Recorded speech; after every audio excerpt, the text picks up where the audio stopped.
Novel Stream presents The Demoiselle Dys by Robert W. Chambers. There be three things which are too wonderful for me, yea, for which I know not.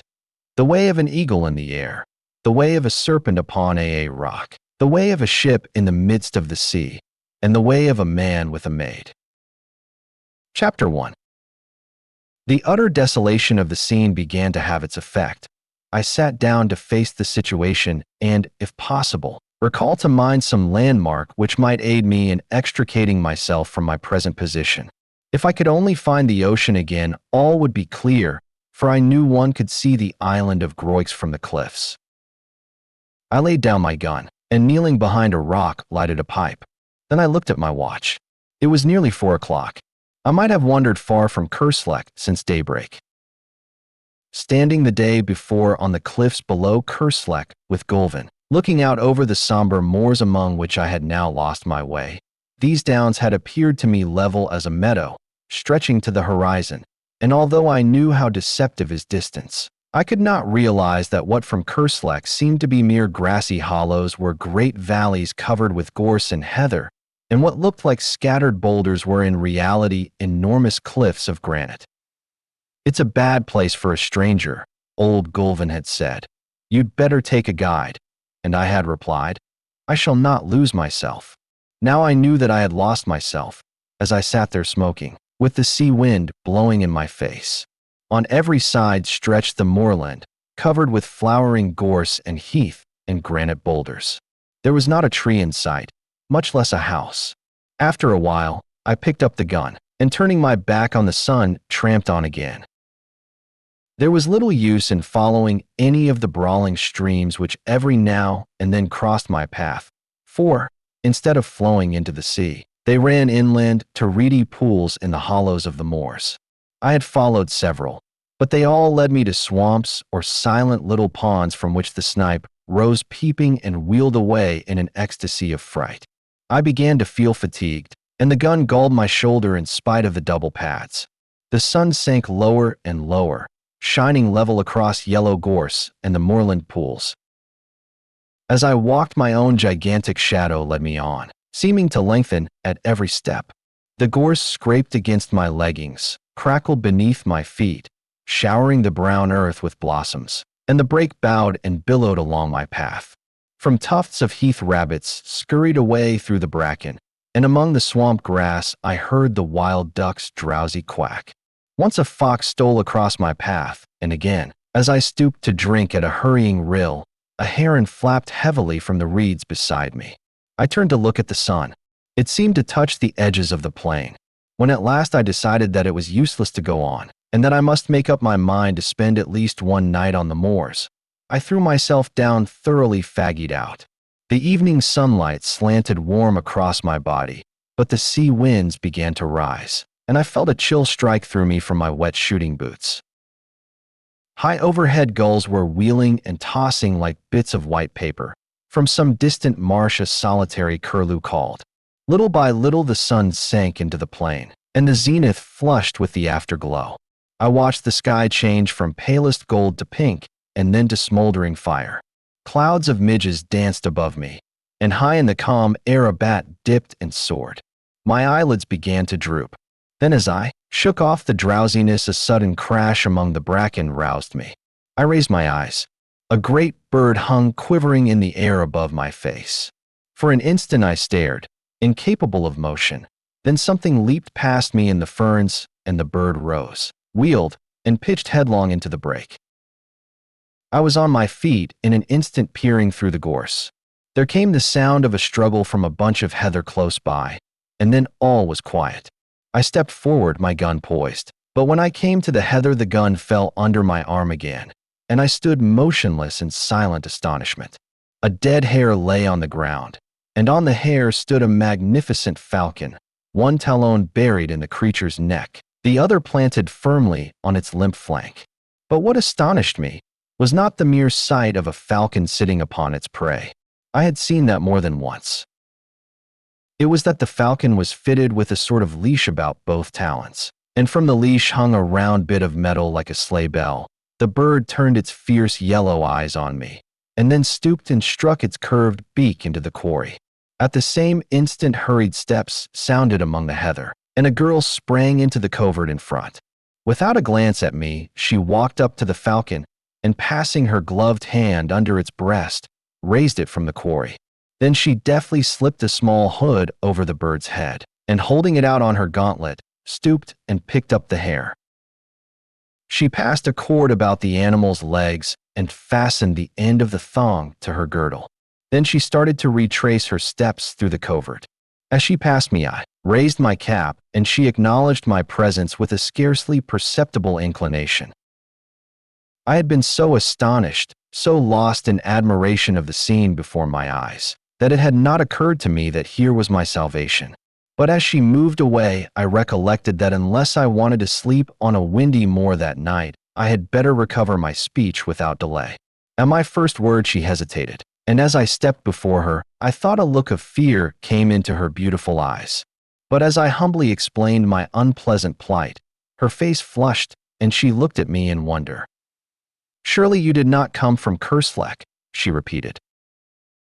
Her sweet voice had no trace of the Breton accent nor of any accent which I knew, and yet there was something in it I seemed to have heard before, something quaint and indefinable, like the theme of an old song.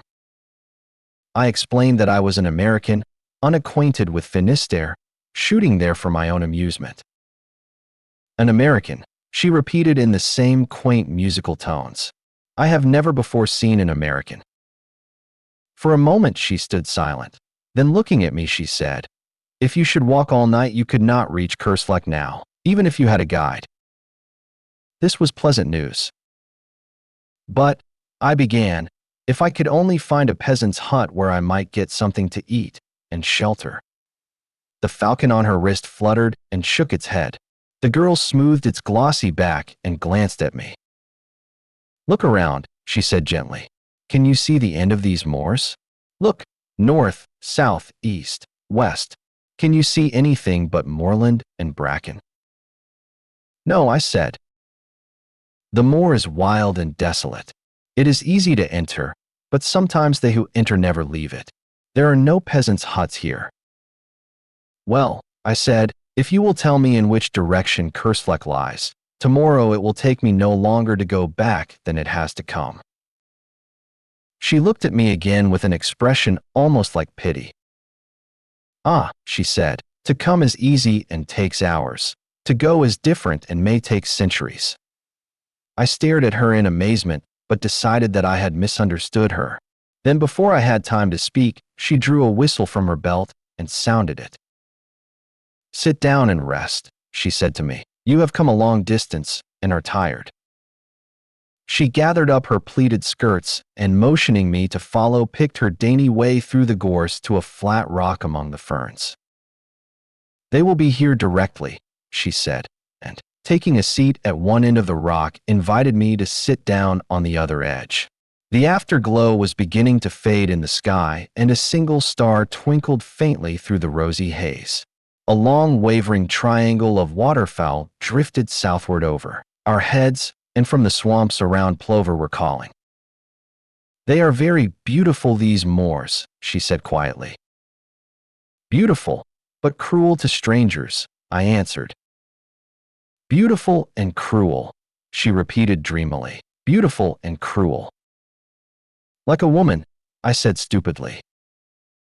"Oh," she cried with a little catch in her breath and looked at me. Her dark eyes met mine, and I thought she seemed angry or frightened.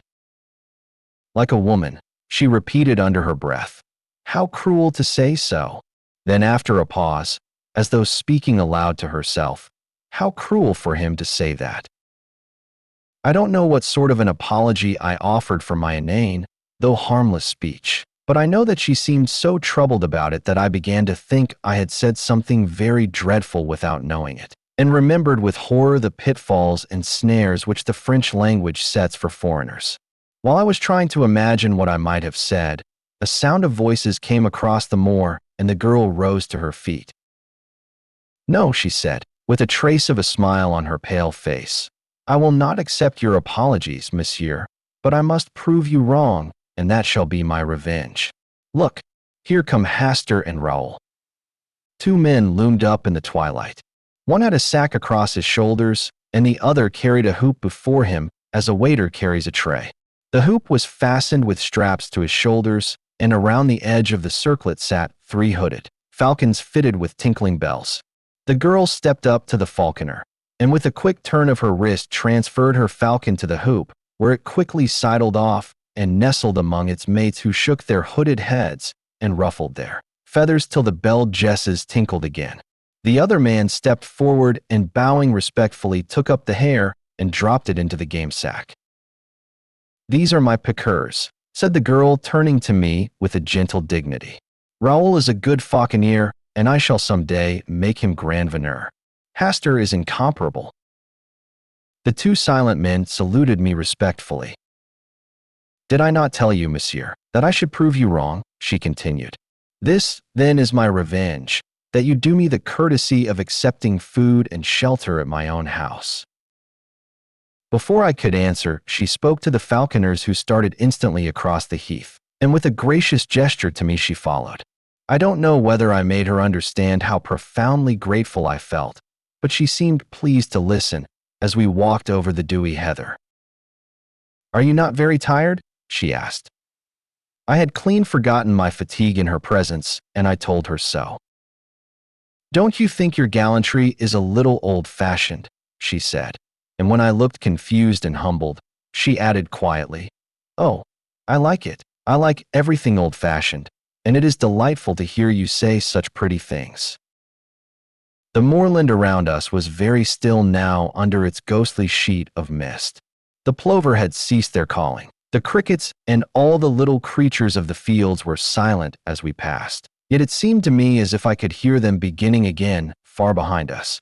Well in advance, the 2 tall falconers strode across the heather, and the faint jingling of the hawk's bells came to our ears in distant murmuring chimes. Suddenly a splendid hound dashed out of the mist in front, followed by another and another, until half a dozen or more were bounding and leaping around the girl beside me.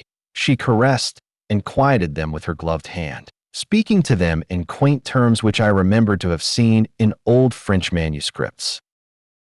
Then the falcons on the circlet borne by the falconer ahead began to beat their wings and scream, and from somewhere out of sight the notes of a hunting horn floated across the moor. The hounds sprang away before us and vanished in the twilight. The falcons flapped and squealed upon their perch, and the girl, taking up the song of the horn, began to hum. Clear and mellow her voice sounded in the night air. "Chasseur, chasseur, chasses encore, quits rosette et Jeanne, taunton, taunton, taunton, taunton, oh, poor rabbiter, disloror, que les amours soyant de plantain, taunton, taunton, taunton." As I listened to her lovely voice, a gray mass which rapidly grew more distinct loomed up in front, and the horn rang out joyously through the tumult of the hounds and falcons. A torch glimmered at a gate, a light streamed through an opening door, and we stepped upon a wooden bridge which trembled under our feet and rose creaking and straining behind us as we passed over the moat and into a small stone court, walled on every side. From an open doorway a man came and, bending in salutation, presented a cup to the girl beside me. She took the cup and touched it with her lips. Then, lowering it, turned to me and said in a low voice, "I bid you welcome." At that moment one of the falconers came with another cup, but before handing it to me, presented it to the girl, who tasted it. The falconer made a gesture to receive it, but she hesitated a moment, and then, stepping forward, offered me the cup with her own hands. I felt this to be an act of extraordinary graciousness, but hardly knew what was expected of me, and did not raise it to my lips at once. The girl flushed crimson. I saw that I must act quickly. "Mademoiselle," I faltered, "a stranger whom you have saved from dangers he may never realize, empties this cup to the gentlest and loveliest hostess of France." "In his name," she murmured, crossing herself as I drained the cup. Then, stepping into the doorway, she turned to me with a pretty gesture and, taking my hand in hers, led me into the house, saying again and again, "You are very welcome. Indeed, you are welcome to the Château d'Ys." Chapter 2. I awoke next morning with the music of the horn in my ears, and leaping out of the ancient bed, went to a curtained window where the sunlight filtered through little deep-set panes. The horn ceased as I looked into the court below. A man who might have been brother to the two falconers of the night before stood in the midst of a pack of hounds. A curved horn was strapped over his back, and in his hand he held a long-lashed whip. The dogs whined and yelped, dancing around him in anticipation. There was the stamp of horses, too, in the walled yard. "Mount!" cried a voice in Breton, and with a clatter of hoofs the two falconers, with falcons upon their wrists, rode into the courtyard among the hounds. Then I heard another voice which sent the blood throbbing through my heart. "Piriou Lewis, hunt the hounds well, and spare neither spur nor whip. Thou Raoul, and thou Gaston, see that the epervier does not prove himself ni eyes, and if it be best in your judgment, fate's courtoisie eloiseau.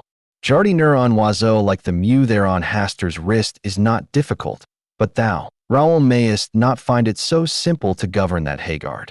Twice last week he foamed au vif and lost the beccade, although he is used to the lure. The bird acts like a stupid branchier. Pater un Haggard n'est pas I facile." Was I dreaming?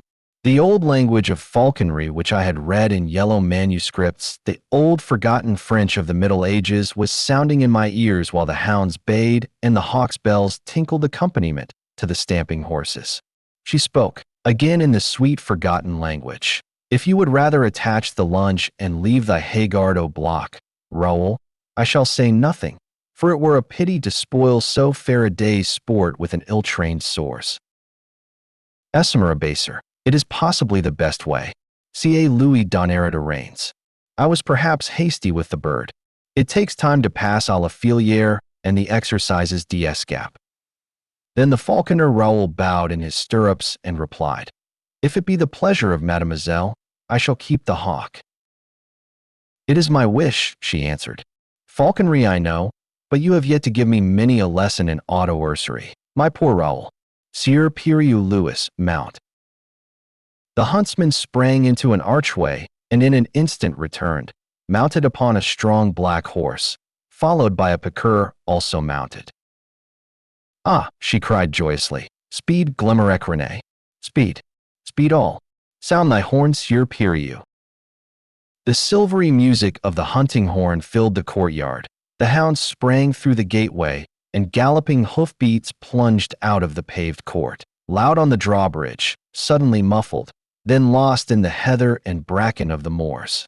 Distant and more distant sounded the horn, until it became so faint that the sudden carol of a soaring lark drowned it in my ears.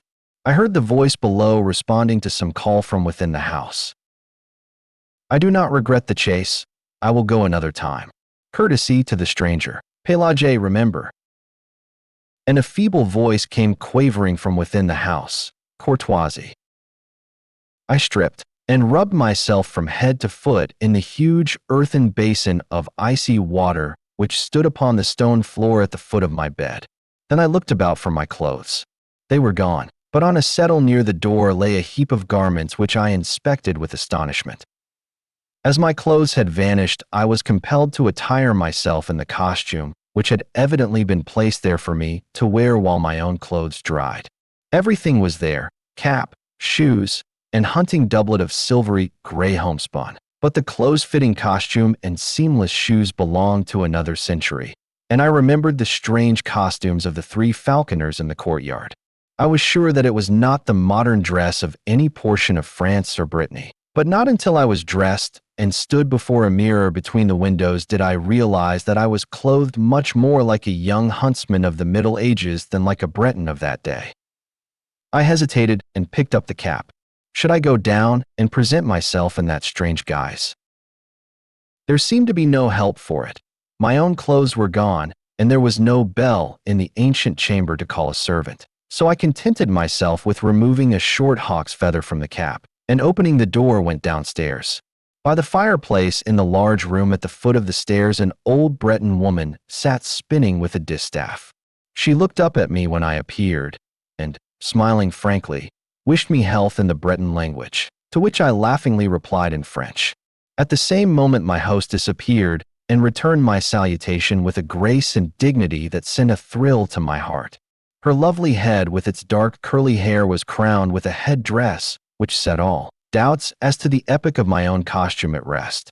Her slender figure was exquisitely set off in the homespun hunting gown edged with silver, and on her gauntlet-covered wrist she bore one of her petted hawks. With perfect simplicity, she took my hand and led me into the garden in the court, and seating herself before a table invited me very sweetly to sit beside her. Then she asked me in her soft, quaint accent how I had passed the night and whether I was very much inconvenienced by wearing the clothes which old Pelagie had put there for me while I slept. I looked at my own clothes and shoes, drying in the sun by the garden wall, and hated them. What horrors they were compared with the graceful costume which I now wore. I told her this laughing, but she agreed with me very seriously. "We will throw them away," she said in a quiet voice. In my astonishment, I attempted to explain that I not only could not think of accepting clothes from anybody, although for all I knew it might be the custom of hospitality in that part of the country, but that I should cut an impossible figure if I returned to France clothed as I was then. She laughed and tossed her pretty head, saying something in old French which I did not understand. And then Pelagie trotted out with a tray on which stood 2 bowls of milk, a loaf of white bread, fruit, a platter of honeycomb, and a flagon of deep red wine. "You see, I have not yet broken my fast, because I wished you to eat with me. But I am very hungry," she smiled. "I would rather die than forget one word of what you have said." I blurted out while my cheeks burned, "She will think me mad." I added to myself, but she turned to me with sparkling eyes. "Ah," she murmured, "then monsieur knows all that there is of chivalry dash." She crossed herself and broke bread. I sat and watched her white hands, not daring to raise my eyes to hers. "Will you not eat?" she asked. "Why do you look so troubled?" "Ah, why? I knew it now. I knew I would give my life to touch with my lips those rosy palms. I understood now that from the moment when I looked into her dark eyes there on the moor last night, I had loved her. My great and sudden passion held me speechless. "Are you ill at ease?" she asked again. Then, like a man who pronounces his own doom, I answered in a low voice, "Yes, I am ill at ease for love of you." And as she did not stir nor answer, the same power moved my lips in spite of me, and I said, "I, who am unworthy of the lightest of your thoughts, I who abuse hospitality and repay your gentle courtesy with bold presumption, I love you." She leaned her head upon her hands and answered softly, "I love you. Your words are very dear to me. I love you. Then I shall win you." "Win me?" she replied. But all the time I had been sitting silent, my face turned toward her. She also silent, her sweet face resting on her upturned palm, sat facing me, and as her eyes looked into mine, I knew that neither she nor I had spoken human speech, but I knew that her soul had answered mine, and I drew myself up feeling youth and joyous love coursing through every vein. She, with a bright color in her lovely face, seemed as one awakened from a dream, and her eyes sought mine with a questioning glance which made me tremble with delight. We broke our fast, speaking of ourselves. I told her my name, and she told me hers, the Demoiselle Jeanne Dys. She spoke of her father and mother's death, and how the 19 of her years had been passed in the little fortified farm alone with her nurse Pelagie, Glimmerec René the piqueur, and the 4 falconers, Raoul, Gaston, Hastur, and the Sieur Piriou Louis, who had served her father. She had never been outside the moorland, never even had seen a human soul before, except the falconers and Pelagie. She did not know how she had heard of Kerslec. Perhaps the falconers had spoken of it. She knew the legends of Loup Garou and Jeanne la Flamme from her nurse Pelagie. She embroidered and spun flax. Her hawks and hounds were her only distraction. When she had met me there on the moor, she had been so frightened that she almost dropped at the sound of my voice. She had, it was true, seen ships at sea from the cliffs, but as far as the eye could reach, the moors over which she galloped were destitute of any sign of human life. There was a legend which old Pelagie told, how anybody once lost in the unexplored moorland might never return, because the moors were enchanted. She did not know whether it was true. She never had thought about it until she met me. She did not know whether the falconers had even been outside or whether they could go if they would. The books in the house which Pelagie the nurse had taught her to read were hundreds of years old. All this she told me with a sweet seriousness seldom seen in anyone but children. My own name she found easy to pronounce and insisted, because my first name was Philip, I must have French blood in me. She did not seem curious to learn anything about the outside world, and I thought perhaps she considered it had forfeited her interest and respect from the stories of her nurse. We were still sitting at the table, and she was throwing grapes to the small field birds, which came fearlessly to our very feet. I began to speak in a vague way of going, but she would not hear of it, and before I knew it I had promised to stay a week and hunt with hawk and hound in their company. I also obtained permission to come again from Kerslake and visit her after my return. "Why," she said innocently, "I do not know what I should do if you never came back." And I, knowing that I had no right to awaken her with the sudden shock which the avowal of my own love would bring to her, sat silent, hardly daring to breathe. "You will come very often?" she asked. "Very often," I said. "Every day." "Every day." "Oh," she sighed. "I am very happy. Come and see my hawks." She rose and took my hand again with a childlike innocence of possession, and we walked through the garden and fruit trees to a grassy lawn which was bordered by a brook. Over the lawn were scattered 15 or 20 stumps of trees partially embedded in the grass, and upon all of these except 2 sat falcons. They were attached to the stumps by thongs which were in turn fastened with steel rivets to their legs just above the talons. A little stream of pure spring water flowed in a winding course within easy distance of each perch. The birds set up a clamor when the girl appeared, but she went from one to another caressing some, taking others for an instant upon her wrist, or stooping to adjust their jesses. "Are they not pretty?" she said. "See, here is a falcon jaunty. We call it ignoble, because it takes the quarry in direct chase. This is a blue falcon. In falconry we call it noble, because it rises over the quarry, and wheeling, drops upon it from above. This white bird is a gerfalcon from the north. It is also noble. Here is a merlin, and this tierslit is a falcon heroner." I asked her how she had learned the old language of falconry. She did not remember, but thought her father must have taught it to her when she was very young.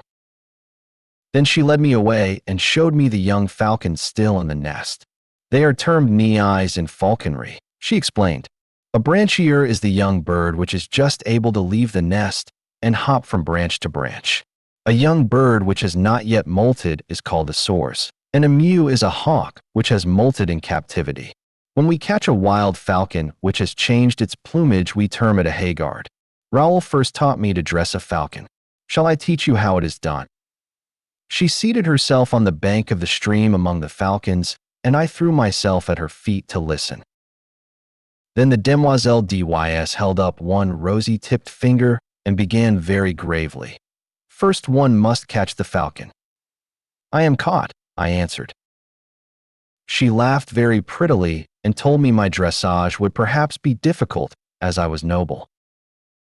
"I am already tamed," I replied, "jesseed and belt." She laughed, delighted. "Oh, my brave falcon, then you will return at my call." "I am yours," I answered gravely. She sat silent for a moment. Then the color heightened in her cheeks, and she held up her finger again, saying, "Listen, I wish to speak of falconry dash. I listen, Countess Jeanne Dys." But again she fell into the reverie, and her eyes seemed fixed on something beyond the summer clouds. "Philip," she said at last. "Jeanne," I whispered. "That is all. That is what I wished," she sighed. Dash Philip and Jeanne. She held her hand toward me, and I touched it with my lips.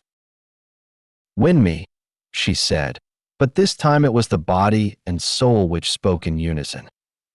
After a while she began again. "Let us speak of falconry."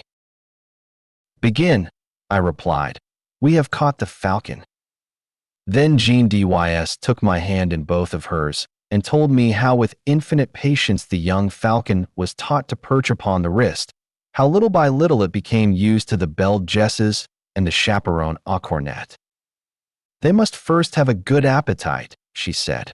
"Then little by little I reduce their nourishment, which in falconry we call pat. When after many nights passed oblock as these birds are now, I prevail upon the haggard to stay quietly on the wrist, then the bird is ready to be taught to come for its food. I fix the pat to the end of a thong or lure and teach the bird to come to me as soon as I begin to whirl the cord in circles about my head.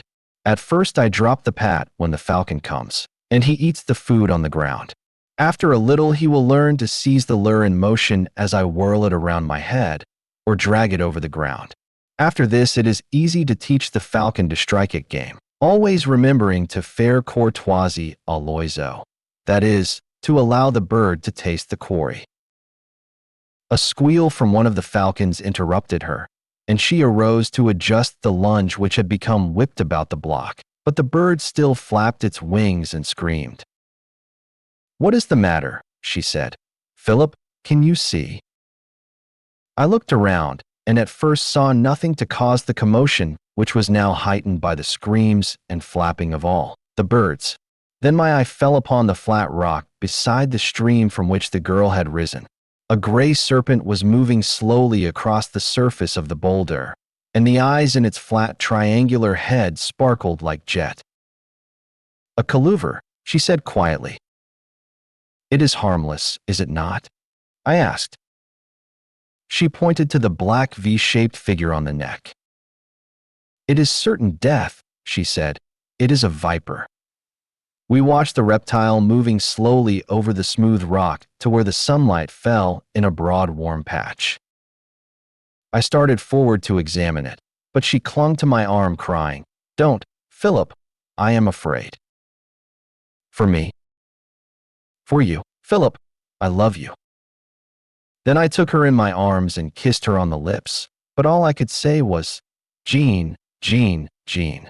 And as she lay trembling on my breast, something struck my foot in the grass below, but I did not heed it. Then again something struck my ankle, and a sharp pain shot through me. I looked into the sweet face of Jeanne Dys and kissed her, and with all my strength lifted her in my arms and flung her from me. Then bending, I tore the viper from my ankle and set my heel upon its head. I remember feeling weak and numb. I remember falling to the ground. Through my slowly glazing eyes, I saw Jeanne's white face bending close to mine, and when the light in my eyes went out, I still felt her arms about my neck and her soft cheek against my drawn lips. When I opened my eyes, I looked around in terror. Jeanne was gone. I saw the stream and the flat rock. I saw the crushed viper in the grass beside me, but the hawks and blocks had disappeared. I sprang to my feet. The garden, the fruit trees, the drawbridge and the walled court were gone. I stared stupidly at a heap of crumbling ruins, ivy covered in gray, through which great trees had pushed their way. I crept forward, dragging my numbed foot, and as I moved, a falcon sailed from the treetops among the ruins, and soaring, mounting in narrowing circles, faded and vanished in the clouds above. "Jeanne, Jeanne," I cried, but my voice died on my lips, and I fell on my knees among the weeds. And as God willed it, I, not knowing, had fallen kneeling before a crumbling shrine carved in stone for our Mother of Sorrows. I saw the sad face of the Virgin wrought in the cold stone. I saw the cross and thorns at her feet, and beneath it I read, "Pray for the soul of the Demoiselle Jeanne Dys, who died in her youth for love of Philip, a stranger. Anno Domini 1573. But upon the icy slab lay a woman's glove still warm and fragrant. Thank you for listening. If you like our recordings, consider liking this video and subscribing to our channel so you don't miss any more audiobooks.